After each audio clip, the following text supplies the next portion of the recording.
Difference between crystalline and amorphous solids. क्या क्या difference है क्रिस्टलाइन सॉलिड और अमorphous सॉलिड में, बोर्ड पॉइंट ऑफ व्यू से बहुत ज़रूरी क्वेश्चन है।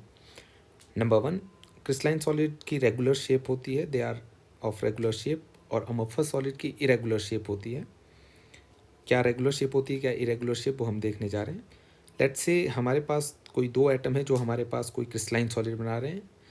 क्या वो एटम्स हैं हमारे पास ए एंड बी, और जब हम उनकी अरेंजमेंट देखेंगे तो आप देखोगे ए बी कुछ रेगुलर पैटर्न में अरेंज्ड होंगे, जैसे ए बी ए बी ए, और आगे आप देखेंगे बी ए बी, और ये रेगुलर लॉन्ग रेंज ऑर्डर होता है, तो ये रेंज बहुत लंबे टाइम तक चलती रहेगी। जैसा आप देख सकते हैं, जब आप लेफ्ट टू राइट जाएंगे तो तब भी आपको सेम पैटर्न मिलेगा, जब आप टॉप टू बॉटम जाएंगे तब भी आपको सेम पैटर्न मिलेगा। जबकि इरेगुलर शेप का मीनिंग होता है कोई रेगुलर पैटर्न नहीं है। जैसा आप लेफ्ट टू राइट जा रहे हो तो ए बी टाइप के एटम्स मिल रहे हैं, जबकि आप इसी में टॉप टू बॉटम जाओगे तो आपको ए टाइप के अरेंजमेंट मिल रहा है जो बिल्कुल रेगुलर नहीं है, इसलिए अमorphous solids are of irregular shape. Second point, जो हमारे क्रिस्टलाइन सॉलिड होते हैं उनका शार्प मेल्टिंग पॉइंट होता है, जबकि जो हमारे अमorphous सॉलिड्स होते हैं उनका एक रेंज ऑफ मेल्टिंग पॉइंट होता है। Range of melting point example इसका प्लास्टिक है, प्लास्टिक से आप याद रख सकते हैं कि प्लास्टिक सीधा नहीं पिघलता, पहले वो सॉफ्ट होगा उसके बाद उसका मेल्टिंग पॉइंट आता है। बिल्कुल इसका अपोजिट होता है क्रिस्टलाइन सॉलिड, इनमें सॉलिड्स पहले सॉफ्ट नहीं होते बल्कि सॉलिड के सॉलिड रहेंगे और एकदम से लिक्विड में कन्वर्ट हो जाएंगे।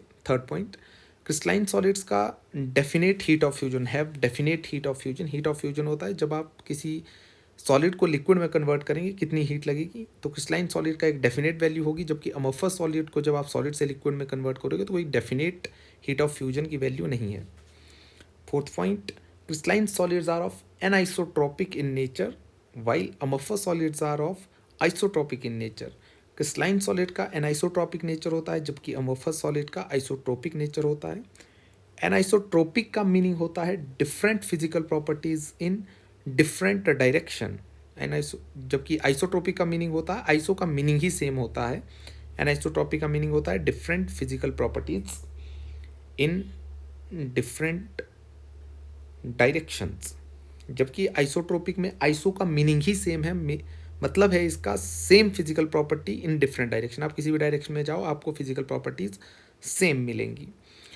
जब आप अरेंजमेंट में देखो, जैसे एनाइसोट्रोपिक क्रिस्टलाइन जो हमारे सॉलिड होते हैं वो आइसोट्रोपिक इन नेचर होते हैं, तो आप जब भी अरेंजमेंट देखने जाओगे, जैसे आप जब लेफ्ट टू राइट जाओगे तो आपको अरेंजमेंट ए बी टाइप का मिलेगा, लेकिन जब आप डायगनली जाओगे तो एटम्स ए अरेंज होंगे जबकि बी एटम ही नहीं है। या फिर आप सेकेंड रो से जाओ और सेकेंड रो के डायगनली जाओ तो एटम का अरेंजमेंट डिफरेंट मिलेगा, डिफरेंट फिजिकल प्रॉपर्टी। जबकि जो हमारे अमorphous सॉलिड होते हैं उनमें हमें डेफिनेट पता नहीं होता एटम अरेंज किस तरह से हैं, तो हम मान के चलते हैं कि हर एक डायरेक्शन में सेम एटम मिल रहा होगा, इसलिए इन्हें बोलते हैं isotopic in nature. Amorphous solids are isotopic in nature. Now fifth point, जो हमारे क्रिस्टलाइन सॉलिड होते हैं ये लॉन्ग रेंज ऑर्डर है। या आप देखते जाओगे ए बी टाइप का ऑर्डर आपको बहुत लंबा मिलेगा, जबकि हमारा जो अमorphous सॉलिड है ये शॉर्ट रेंज ऑर्डर है। जब जैसा कि आप देख सकते हैं सिर्फ ए बी एक शॉर्ट रेंज तक है, जबकि एनाइसोट्रोपिक या फिर क्रिस्टलाइन में लॉन्ग रेंज ऑर्डर है। सिक्स पॉइंट, जो हमारे क्रिस्टलाइन सॉलिड इन्हें ट्रू सॉलिड भी बोलते हैं, जबकि अमorphous सॉलिड्स को हम स्यूडो सॉलिड्स और सुपर कूल्ड लिक्विड भी बोलते हैं। Crystalline solids are known as true solids and amorphous solids are known as pseudo solids और सुपर कूल्ड लिक्विड्स। एग्जाम्पल हैं क्रिस्टलाइन सॉलिड्स के, क्रिस्टलाइन सॉलिड्स के कुछ एग्जाम्पल हैं, जैसे हमारे पास बेंजोइक एसिड है। Benzoic acid is an example of crystalline solid. इसके अलावा आपके पास KNO3 है, पोटाशियम नाइट्रेट।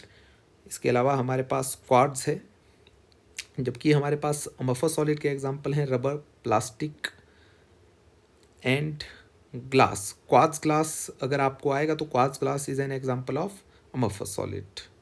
तो ये थे कुछ डिफरेंस।